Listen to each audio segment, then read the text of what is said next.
நான் வந்தால் செய்யக்கூடிய சேவை ஒரு பக்கம், இவையெல்லாம் கலந்து ஒரு 15 நிமிடமாவது பேசுவதற்கு விஜய் அவர்களே, இனிமேல் நீங்கள் ஒரு திரைப்படத்தில் நடிப்பதற்கு அந்த கேமராவுக்கு முன்னால் வருவதற்கு முன்பு அதை திரும்ப திரும்ப வாசித்து மனதில் ஏற்றிக்கொண்டு வீரவசனமாக பொங்கி பேசுவீர்களே, என்ன ஒரு பிரச்சனை என்றால் இதுல ஒரு 10 டேக் கூட எடுக்கலாம் இல்லையா?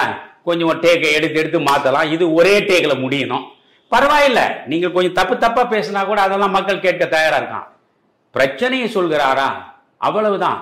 எடப்பாடி மேடை தோறும் முழங்கினார்.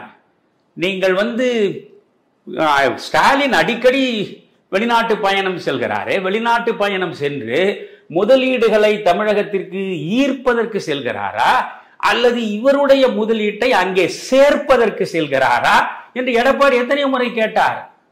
ஆனால் இந்த விஜய் அதை கொஞ்சம் நக்கலும் நையாண்டியுமாக கேட்ட பொழுது உண்மையிலேயே திமுக கூடாரம் நடுங்கி விட்டது.